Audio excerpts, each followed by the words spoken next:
All right, let's get started. As of you, I'm sure all of you are aware, UB hacking is this weekend. It should be fun stuff. How many of you are taking part? All right, cool. I might see you around. The corollary of all of this is many of you TAs are actually heavily involved in UB hacking, which means our responses over the weekend is going to be pretty slow. So apologies for that, and we will try to catch up over early next week. I forgot to mention this earlier. Your video is due 1 week from this coming Monday. What that means is on AutoLab, you'll have to go form your group again. So go to the video assessment and form the groups like you did for your reports. And as with the report, make sure you form your group first and then submit your video. By the way, for submission, it's just PDF with one link of your YouTube video. That's all that's needed. Any questions on logistics, any of these?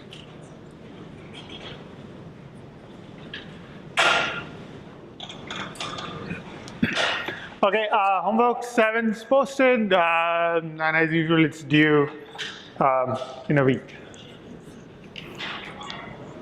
I will hand out solutions to homework 6 at the end of the lecture. If I forget, just remind me. Yeah, Mark. I'll say due tonight. Solutions before it's submitted. Oh, I did PM, didn't I? No, it's due just before class. It's 12:59 PM. Oh, It's close. Yes. Oh, you just gave me a.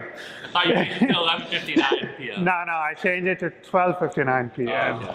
I'm pretty sure. So, but before I hand out the solutions, I'll double check to make sure that's what I did. But I'm pretty sure it was like, it's done. It should be done. Any other questions?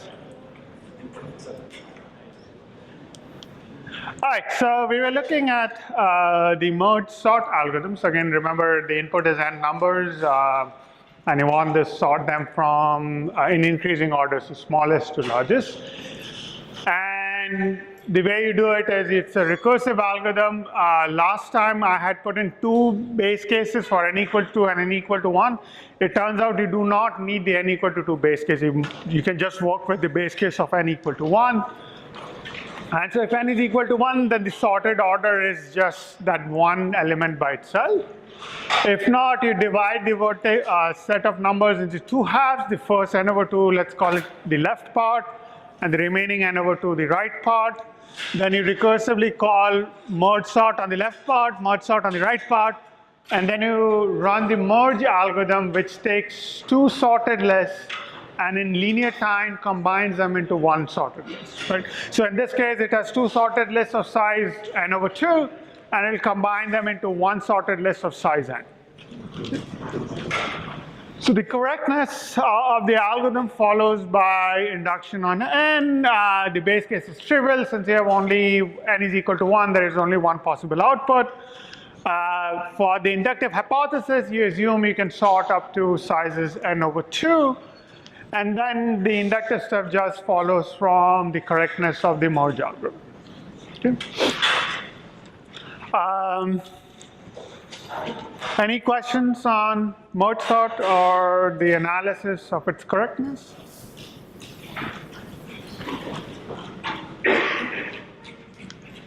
All right, so for rest of today, we will focus on analyzing the runtime of the merge sort algorithm. I think some of you already seen an analysis, but we're going to do it in a way that's going to be a bit more general in the sense that we're going to use something called recurrence relations to bound the runtime of merge sort by what you know to be n log n. And it'll turn out that that way of analyzing such a recursive or divide and conquer algorithm actually works for any divide and conquer algorithm. So it's kind of a general runtime analysis technique to handle divide and conquer algorithms. All right.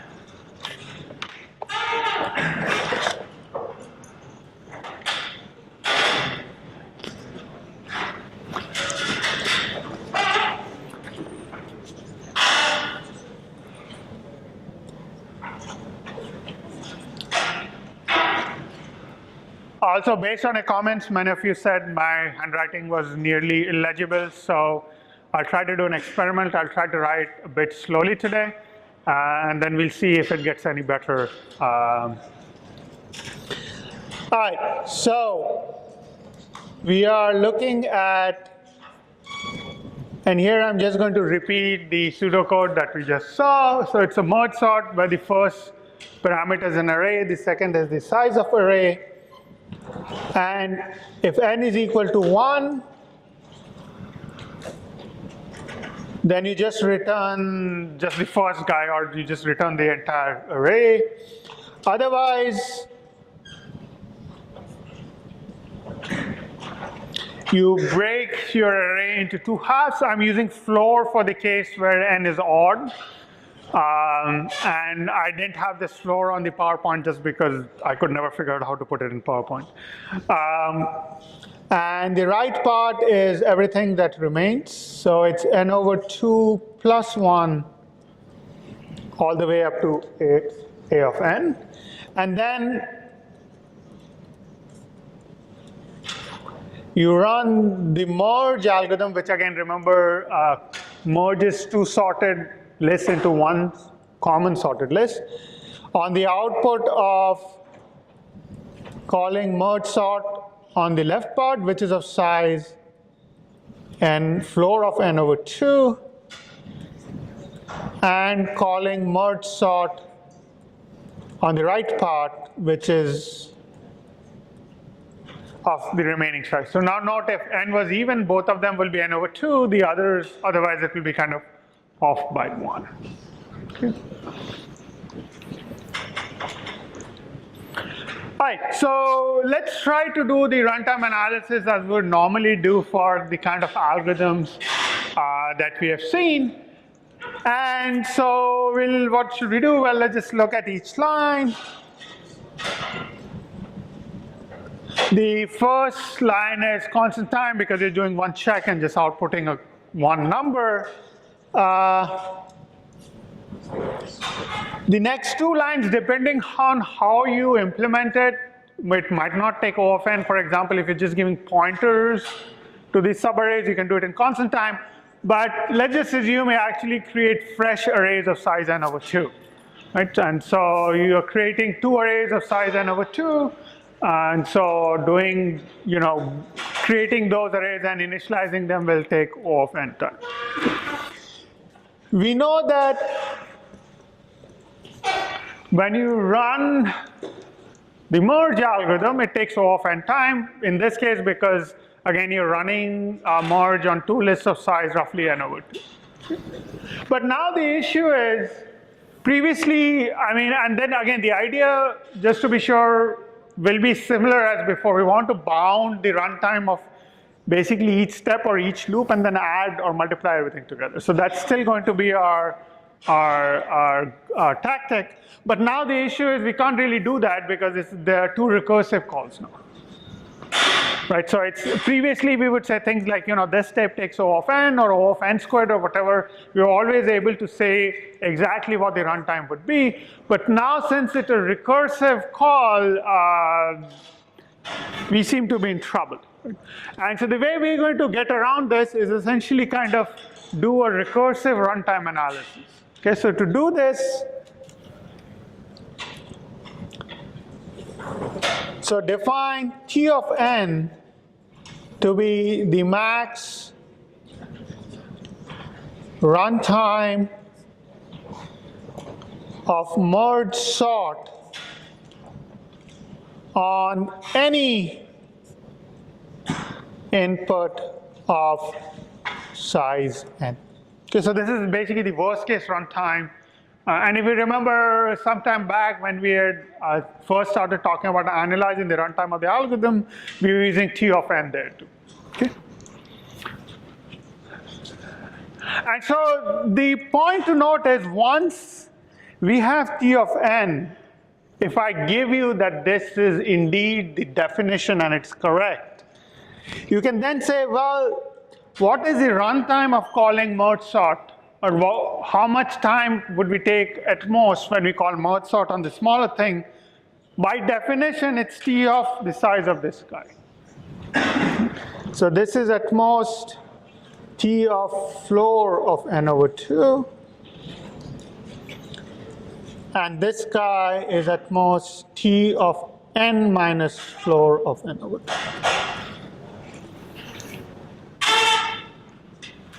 Is this spot clear?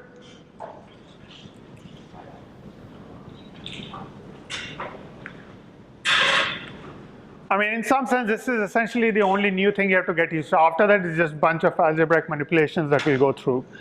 But are there any questions? Does it make sense why if we define T of n to be the worst case runtime of merge sort on size of input n, then the first merge sort call on the right bottom is T of floor of n over 2, and the other is T of n minus floor of n over 2. Are there any questions on that?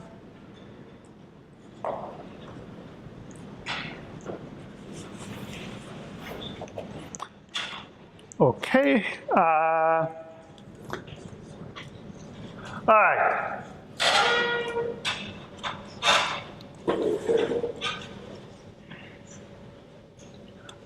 So now let's look at, so ultimately what we want to do is find kind of an asymptotic bound of T of n. That's our goal. We want to say ultimately T of n is O of n log n. So we'll get to that via some few steps of kind of simplifying this runtime analysis that we're going to do. I'm going to do it a bit slowly for merge sort because this is an algorithm you guys have already seen, so hopefully the algorithm is familiar. But then kind of to walk you through this process of how to kind of do this runtime analysis recursively, because you'll use it over and over again for divide and conquer algorithms. So for the overall thing, so let's say I'm interested in T of 1. How can you bound T of 1? Like, what's an upper bound on T of 1?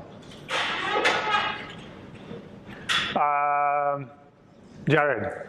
Okay. It's O of 1, because when n is equal to 1, you're only going to run this line, right? And we've already said it's O of 1. Okay. So we know for a fact that T of 1 is at most O of 1. All right, so now let's consider the more general case. Let's say if n is bigger than 1, then if n is bigger than 1, then I have to go through all of it. I have to go through this step, I have to go through this step, I have to call things recursively, and I have to do merge also. Okay. But now we know how much time each of these steps take, even though that time is now kind of defined recursively. So for larger n, we have T of n is at most, again, you'll still spend constant time to at least check whether n is 1 or not. Then you'll spend O of n time dividing the array into 2 parts. Then you'll call merge sort on the smaller input. So that's T of n over 2. Then you'll call merge sort on the other output. And then finally, you'll call merge again.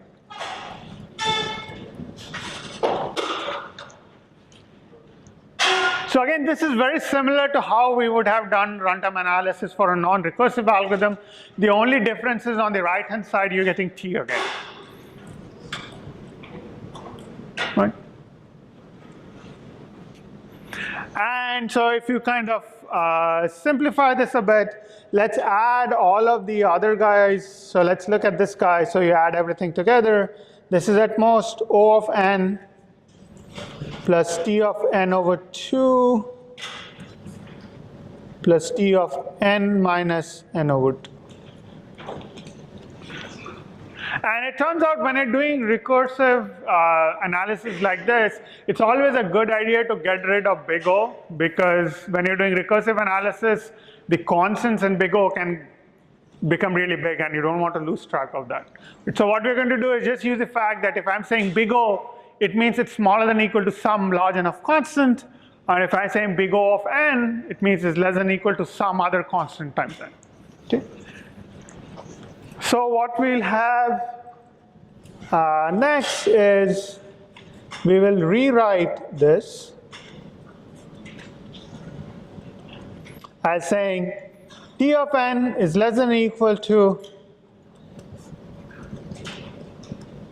big O of 1 if n is equal to 1, so this part remains the same. And otherwise, it's O of n plus t of n over 2, floor of n over 2 plus t of n minus floor of n over 2. So again, actually, even though I said rewrite this, I've basically written this part more compactly. Okay? So that's where we are. And then we now use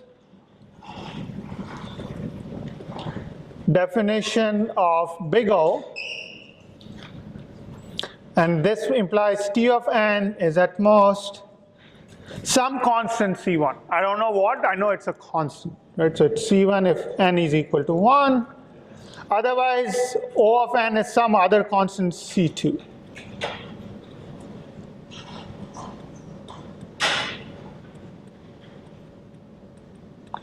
So here I've just used the definition of big O to replace, make the constants more explicit. Okay.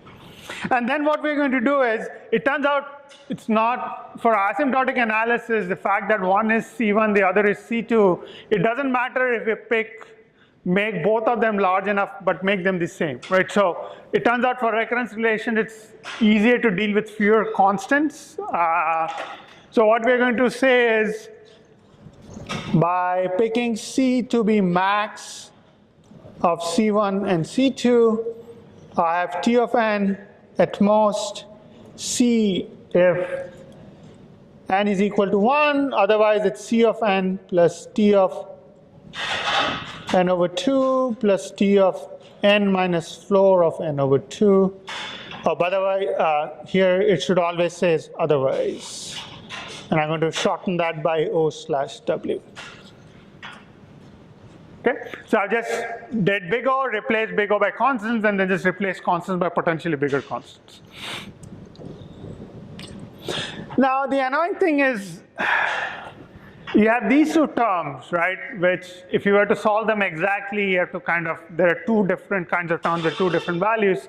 But it turns out, as a rule of thumb, this is not always true, but will be true for actually every algorithm you consider in this course, is if you replace floor of n over 2 by n over 2, or ceiling of n over 2 by n over 2, the asymptotics don't change. Okay, so I'm not going to prove this. I'm just going to state it and use it. So rule of thumb for asymptotics. So that is, if we are only interested in the asymptotics of T of n, which is indeed our goal, then can replace, say, if you had floor, T of floor of x, by just forgetting the fact that there's floor, or if you had ceiling, T of ceiling of x, you can also forget them. And the basic idea is doing this is only changing things by like 1, whereas, so you're replacing, in the worst case, what you can do is go from something that's really close to n over 2 to something that's like n over 2 minus 1. So it's only a constant difference. And in basically all the recurrences that we're going to consider in this course, this change does not affect the asymptotics. Okay? So if I do this, what I get ultimately is, so this implies T of n is at most C if n is equal to 1, and you can't see it. Otherwise, it's C of n plus 2 of T of n over 2. So what we have done is we have defined the upper bound on runtime analysis T of n in terms of T of n over 2. So it's a recursion, it's a recursive definition. So I'm saying, I'll tell you what T of n is if n is equal to 1, otherwise you have to tell me what T of n over 2 is, and then you kind of recursively follow this. So what I recommend is talk to your friends for half a minute, let me know of any questions of what I want you guys to be comfortable with is this recurrence, this recursive definition of T of n that's there at the bottom, that you're comfortable that that is actually the correct runtime analysis for Mergesort. Okay, we haven't talked about why this implies T of n is O of n log n, and we're going to do that next. But I want you guys to be comfortable with this recursive runtime bound for Mozart.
All right.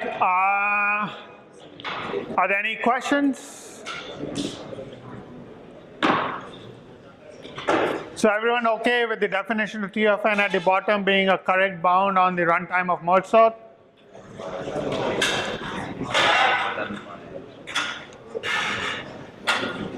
Okay. So what we're going to do next is try to solve this recurrence relation and prove that T of n is upper bounded by O of n log n. Okay. Oops. And so what we're going to prove is something, a bit better than asymptotic bound. We're going to argue that T of n is at most C of n times log n base 2 plus C of n. And so this, for example, implies that Mergesort is order n log n. And I might wonder, why do I have that plus C of n? Can't I just remove it and have C of n log n? And it turns out, for some of the ways that we're trying to solve this recursive definition, that won't quite work. Stephen? Just to clarify, if we're going to this zone, we would expect us to go through the forward zone and then show the simplification or. So your question was, what would you do in the homework? Now you can just, if you just say the last part here for Mergesort, that should be fine. You should argue that one call takes blah blah and so on and so forth, but you can just say, using the simplifications we have seen before, this is exactly equal to that. Okay. I just wanted to go over it step by step just so that you see it once, but you don't have to show it backwards. Any other questions? Okay, so assuming we prove this lemma, we would have argued that Mergesort is O of n log n. Before I argue this lemma, I want to state some remarks about this runtime of n log n for the sorting problem. So, kind of the first obvious question you should ask, or one of the first questions you should start thinking about is, all right, we can get n log n, but can we do better? Can we get O of n? Right, and the correct answer to that question in full generality is no one knows. Okay, so there is no result saying that you cannot get O of n in general for any algorithm, but no one knows how to do better than n log n in general.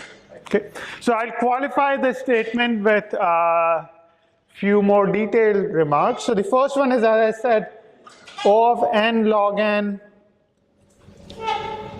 is the best known upper bound for the general sorting problem.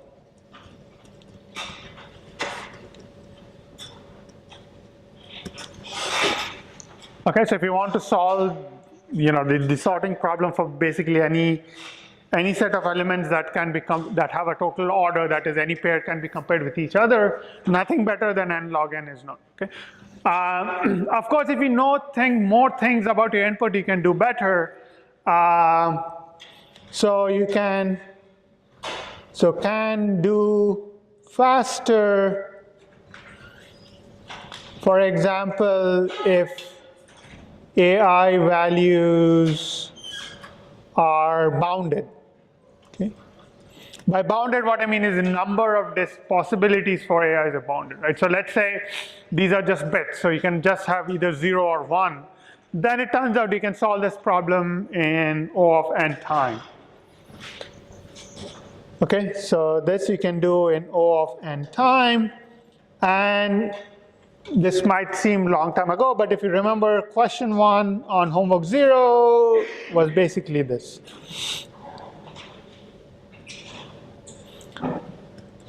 So it showed it for the case where the number of possible values for each AI was 2. So you could have only 2 possibilities for each AI.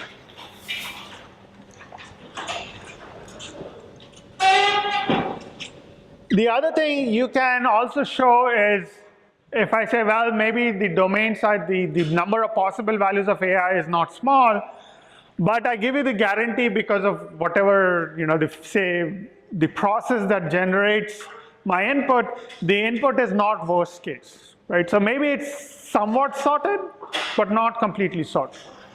So then it turns out if you know for a fact that your input is partially sorted, you can run in faster than n log n time. So you can have faster run times for almost sorted inputs. Okay. And of course, to make the statement precise, I have to define what it means to be almost sorted and all that kind of stuff. I'll try to post a survey later today or tomorrow that will give you much more details if you're interested. But it turns out if you want to solve the problem in general, there is a known barrier to doing better than n log n. Okay? And the barrier is the following. So if you look at the merge sort algorithm, the main thing that it's doing at any point of time is comparing two numbers, right? So if you look at the bulk of the work is happening in the merge algorithm, and what is it doing? It's just comparing numbers at the top. And then of course it's moving stuff around, but one of the basic operations is comparison. So in fact, all the algorithms we looked at last time, insertion sort, selection sort, bubble sort, they're all comparison-based algorithms. And it turns out it's not too hard to show, even though we are not going to do it in class, is if your algorithm is based on comparisons, then you cannot do better than n log n. Okay. So any comparison based algorithm has to make omega n log n comparisons. And the reason you get a better result, so why can you get why result in 2 instead of this, is because the algorithm in 2 actually doesn't use any comparisons. It's not a comparison-based algorithm. But as I said, in general, nothing better than n log n is known, even though it's known that if your algorithm is comparison-based, then you can't do better. Okay? But it's still an open question in general, trying to argue, can you do better than n log n? I'll just say one last thing and then I'll shut up about this. It turns out if you want to do better than n log n, you actually have to dive down into your model of computation.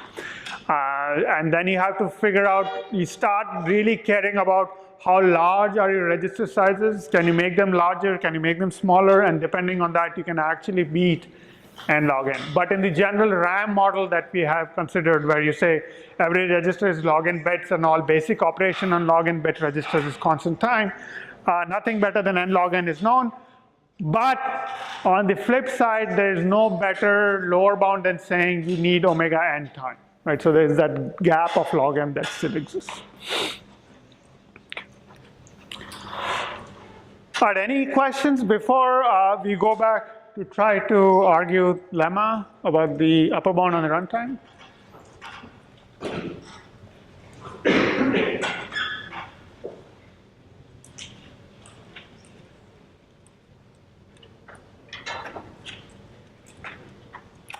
Okay. So it turns out there are actually multiple strategies on how you try to solve recurrences like this. We are going to do 2 in class today, and use that to solve for prove this lemma. Hopefully in the recitations, the TAs will have time to talk about a third one, but if they don't, it's also there in the book. So strategies to solve recurrences. And the first one is something that you would do naturally, which is you look at this recursive definition and then kind of try to unravel it. So what does that mean? You have this 2 of t of n over 2, right? So apply this with n replaced by n over 2, and we get some quantity. So you replace it. It's kind of, basically you're trying to unroll the recurrence step by step. And if you get lucky, and we will get lucky in this case, fairly quickly you'll see a pattern emerge. And then you use that pattern to solve for the general thing. Okay. So the first strategy is unroll the recurrence and use the pattern. And the second one, which is only useful when you have a target thing, that you have an idea of what the upper bound should be, is basically just guess what the answer should be and then verify it by using induction. Okay. So guess the final answer and verify by using induction on it. Okay. So just to be sure, in the above lemma, the guess would be what we want, right? So we already have our guess given to us. Okay. So for lemma, this would be c log n base 2 plus c of n. All right, so instead of, again, these are strategies, so it's not like an algorithm that I'll give you, but let's kind of walk through both of these strategies for this problem. So I'm going to apply the unroll and use the pattern strategy. So again, and typically the base case is something that you generally don't need to worry about. So let's just look at the more general case. Right? So I have t of n is at most c of n plus 2 of t of n over 2.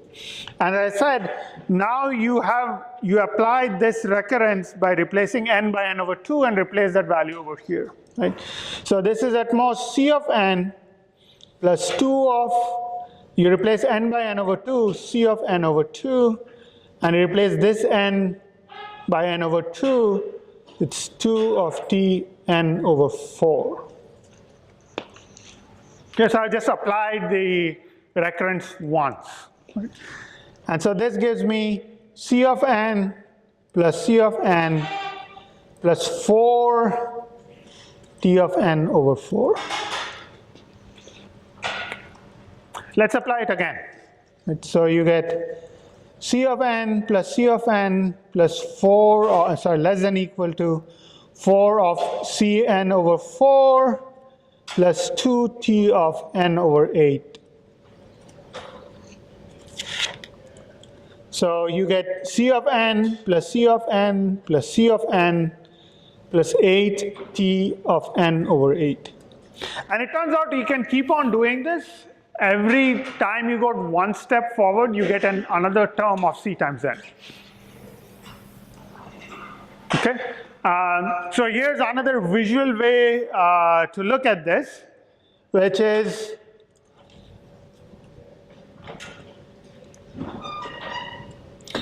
so at level 0, you just have this one quantity C of n, right?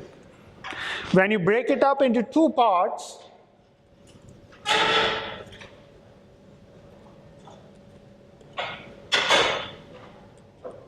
you get two copies of Cn over 2. You go forward, you get 4 copies of Cn over 4. Then you get 8 copies of Cn over 8. Then 16 copies of Cn over 16, and so on and so forth. So you get Cn over 4, Cn over 4, Cn over 4. So this is level 2. And the pattern that emerges at the end is you get at level I, you have these blobs, each of which contributes C of n divided by 2 to the I.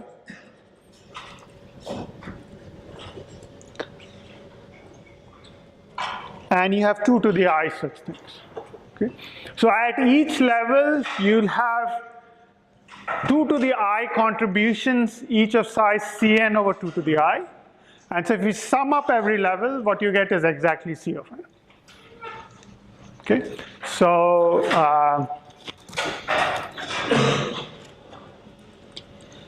so the total here is C of n, the total here is C of n, the total here is C of n, the total here is 2 to the I times C of n over 2 to the I.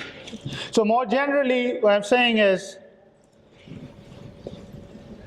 contribution of level I is you have 2 to the I contributions, each of size Cn over 2 to the I. So that's exactly C of n. So what we have done is we kind of unroll this recurrence thing. Each level we are getting a contribution of C of n. And at some point we'll end when n is equal to 1. And at that point of time, what all you have is you have these levels. Each level is contributing at most C of n. So the total contribution is C of n times number of levels. So this implies T of n is at most C of n times number of levels. And so the next question becomes, what is this number of levels, right? And so if the last level index is L, so let's say this goes all the way up to level L, then you have L plus 1 levels just because I started counting from 0. Okay, so I have C of n times L plus 1, where you stop when the size that you're left with at the end is 1, right? So you keep on subdividing, and at the end, when the value of n is 1, you stop. Okay, and so this is the same as saying 2 of L is equal to n, and that's the same as saying L is log n base 2. Okay? So this overall implies T of n is at most C of n of log n base 2 plus 1, which is C of n log n base 2 plus C of n. And this is exactly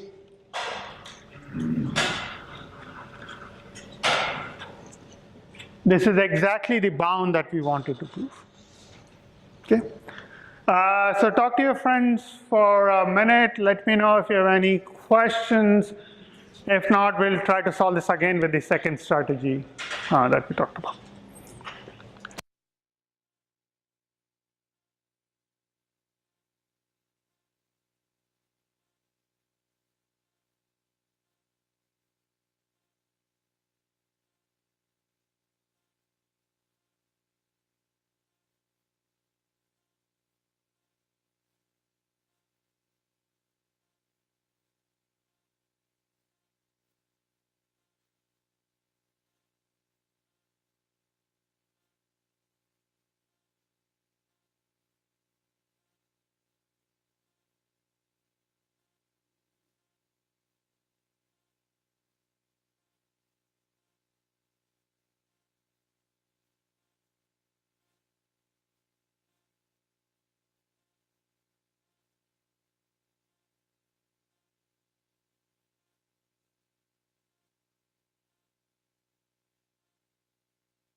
Are there any questions?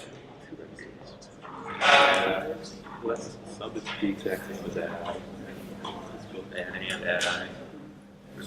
So everyone okay with this unraveling and using the pattern argument to argue that T of n is at most Cn log n base 2 plus Cn?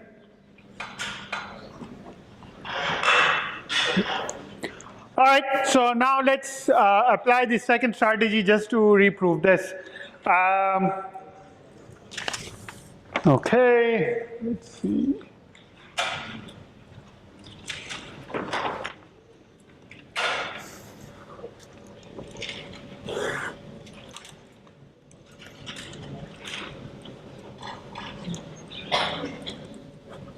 So the second strategy, again, remember we are looking at the recurrence which says T of n is at most C if n is equal to 1, otherwise it's C of n plus 2 of T of n over 2.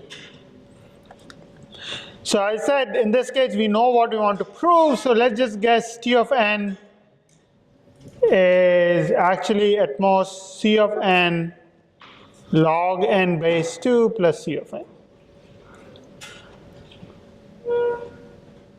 So we'll argue this by induction that this guess is correct. So if we were going to verify that this is true for base case, so remember in base case n is equal to 1, we know T of 1 is at most C. This is true by definition. And we now evaluate this quantity by n equal to 1. So C times 1 times log 1 base 2, this is 0, plus C times 1, which is C. Okay, so we know T of 1 is at most C, which is exactly this quantity on the right for n equal to 1, so we are good.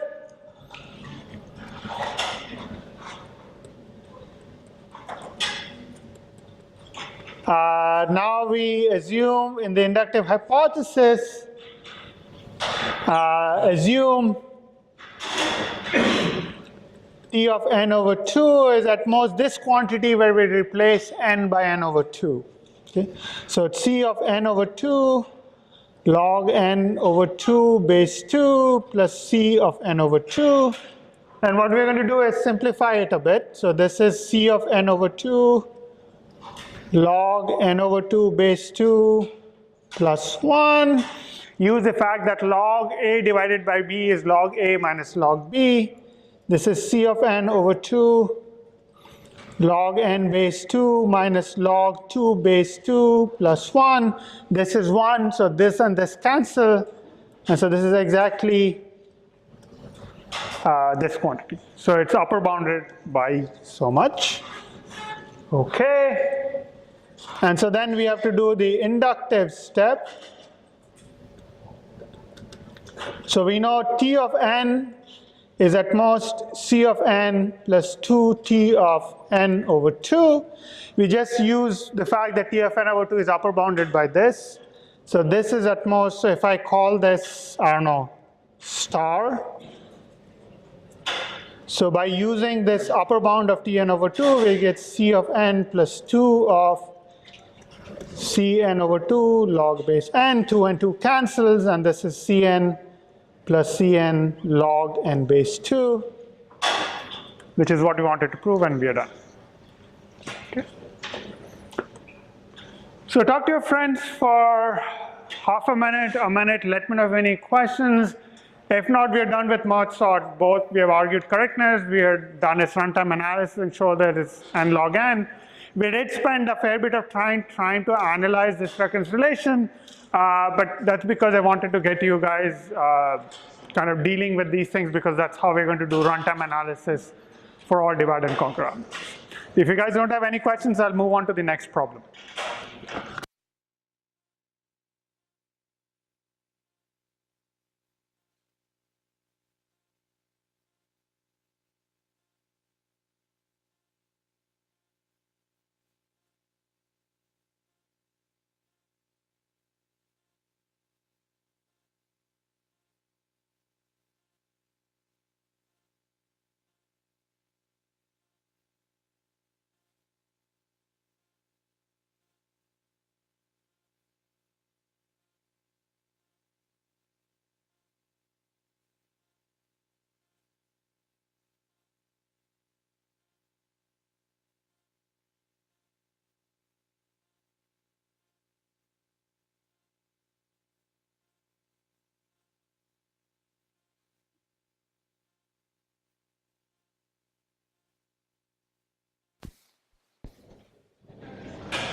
Any questions?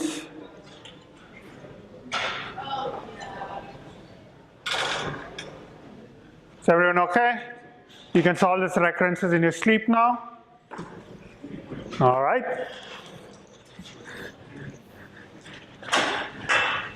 Yeah, sorry, I mean, my daughter is totally into doing 2 thumbs up these days, so I'm just in the habit of doing that. All right. So again, remember, here was the kind of 3-step process for divide and conquer algorithms. You divide up the problem into at least 2 subproblems. And what we mean by subproblem is the same problem but on a smaller size. Right? So in merge sort, we had to sort an array of length n. We divided it into 2 problems of sorting of size roughly n over 2. Then we recursively solve those subproblems, and then you patch up the solutions to get the solution that you want. So in case of merge sort, the patch was just the merge algorithm that you wanted.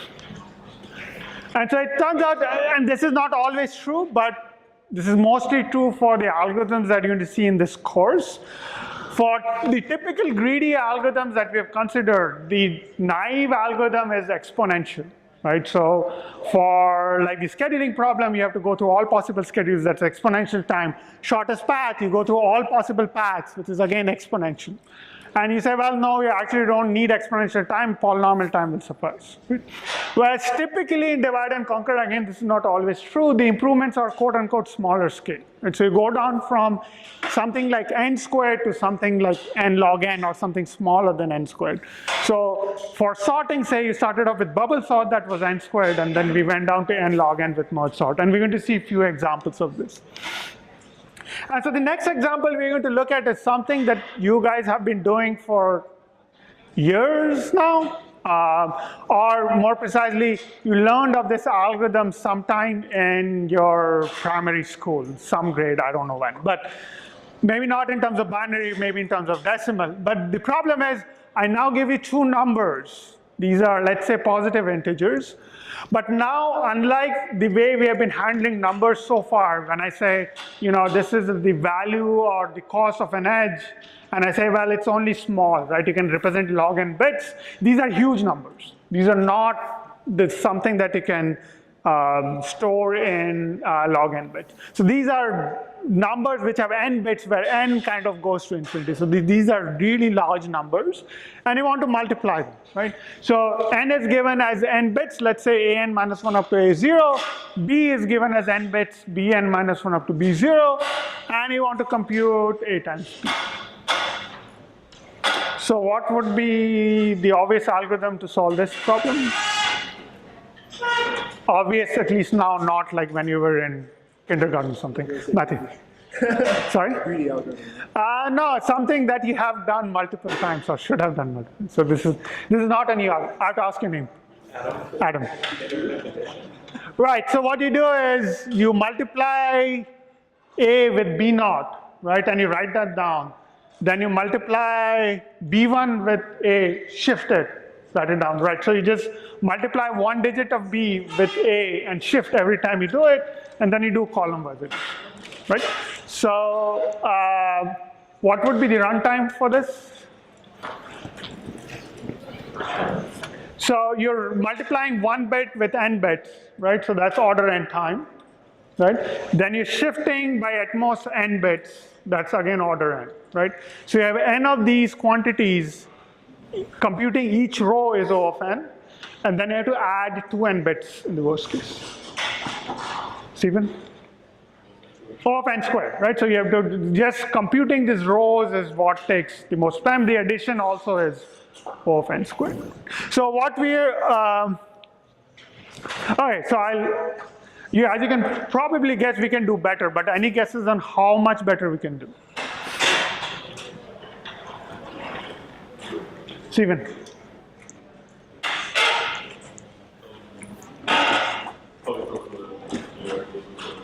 Sorry?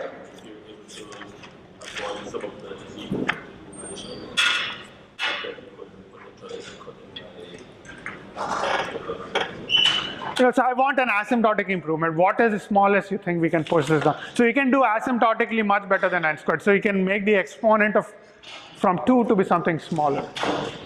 Store a matrix of all of the multiplication results. Okay, so we'll talk about that next. So it turns out we can do better, and we're going to see on Monday. I'll hand out the solutions. Sorry.